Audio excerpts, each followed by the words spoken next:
निर्जला एकादशी की कथा को ध्यान से सुने।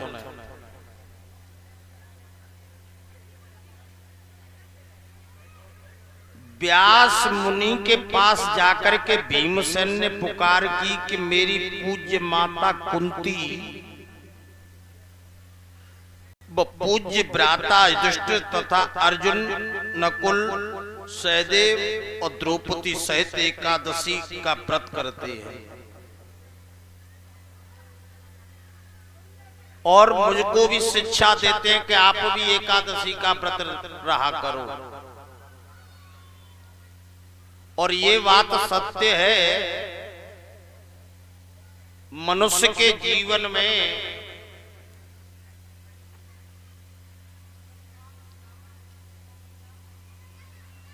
महाराज कुछ नियम भगवान ने बताए,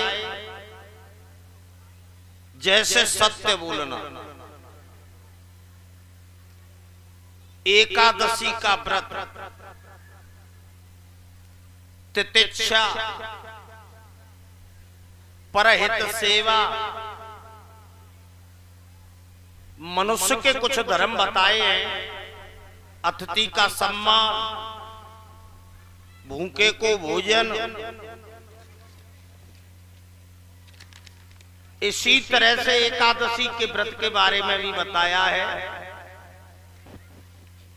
जो मनुष्य अपने जीवन में एकादशी व्रत नहीं करता है, ऐसा व्यक्ति अपने जीवन में अपने मनुष्य शरीर को छोड़ करके भगवान के धाम को इस तरह जाता जैसे पक्षी की पंख कट जाने से पक्षी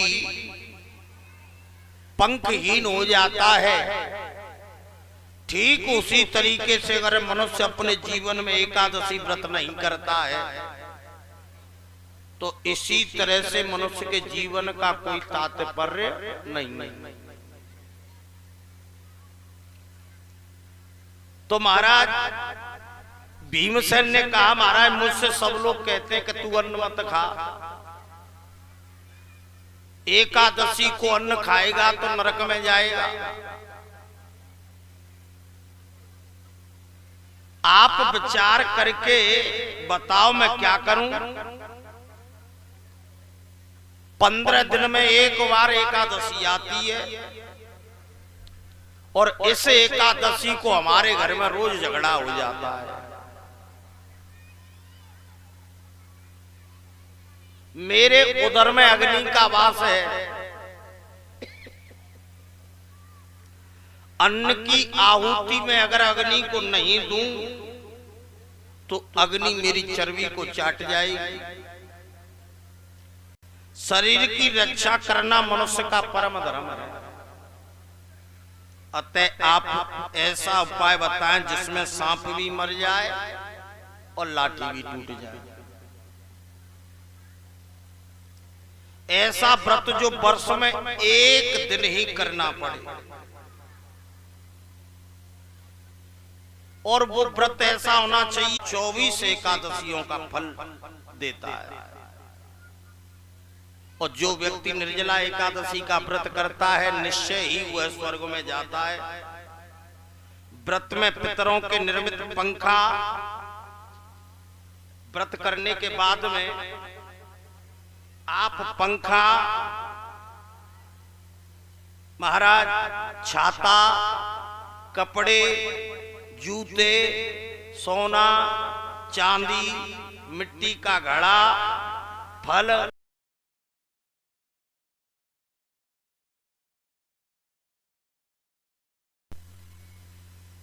हाथ के अंदर हमेशा स्मरणी होनी चाहिए, चुगली नहीं होनी चाहिए कि एकादशी को व्रत जी जी आज तुम 23 और सवेरे की बेटी है घर के कह रहे बा को व्रत बेटी रंदे वो सवेरे ते लगी है बहू ऐसी कहा करो सवेरे ते काम ना कर रही 23 हूँ बैठी हूँ ताते आज पूरा दिन चुगली मत करो। हाथ में स्मरणी लेकर के ओम नमो भगवते वासुदेवाय का जाप करना चाहिए। और यही एकादशी व्रत का सार है। आप यदि फलारी हो तो ध्रुव के प्रथम मास की तपस्या के तुल्य उसके एक दिन के समान आपका फल हो गया। यदि आप हवा का आहार लेना चाहते हो तो आपको ध्रुव के षष्ठवें मास की तपस्या का फल मिलेगा।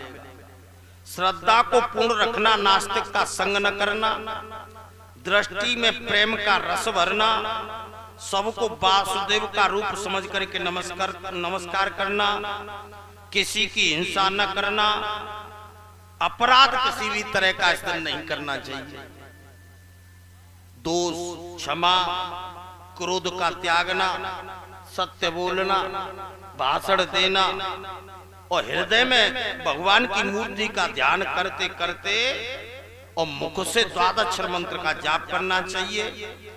यह जो निर्जला एकादशी का जो व्रत है वो 24 व्रतों के फल के बराबर अकेला होता है। रामलीला, कृष्ण लीला, कीर्तन के सहारे जागरण करना चाहिए। द्वादशी के दिन प्रथम ब्राह्मणों को दक्षिणा दें, फिर भोजन खिला करके उनकी परिक्रमा करें और उसके बाद में भगवान का जप करें। जो प्राणी मात्र वासुदेव की प्रतिमा समझता है, हर जीव के अंदर भगवान को देखता है, निर्जला एकादशी का महात्म्य सुनकर के दिव्य चक्षु खुल जाते हैं। प्रभु घूंघट उतार करके मन के मंदिर में प्रकट दिखाई देते हैं। इस एकादशी को सिफथी, नाम पांडवी या भीमसेनी भी कहा जाता है। इस दिन केरी का फलाहार करना चाहिए।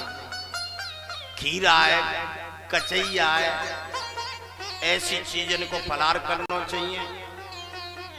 और एकादशी का व्रत कैसे करना चाहिए मालूम? गृहस्थ लोग हमेशा द्वादशी के भेद में रहते हैं और महात्मा लोग एकादशी के भेद में व्रत करते हैं, जिसको कहते हैं निम्बार्की और वैष्णवी। 2 तरह की एकादशी होती है। अगर एकादशी में अगर व्रत को उसी को करना चाहिए जो 55 घड़ी से ज्यादा हो। 55 घड़ी से अगर कम अगर एकादशी पड़ती है और उसमें अगर एक पलवी दशमी घुस जाती है तो वह व्रत ऐसे नष्ट हो जाता है जैसे एक घड़े में, एक गंगा जल के घड़े में एक बूंद मदिरा की पड़ जाने से गंगा जल नष्ट हो जाता है। ठीक उसी तरह एकादशी के व्रत में अगर एक पलवी अगर दशमी घुस गई तो एकादशी का व्रत है वो नष्ट हो जाता है। इसलिए गृहस्थ आश्रमी गृहस्थ व्यक्ति को द्वादशी के भेद में ही और एकादशी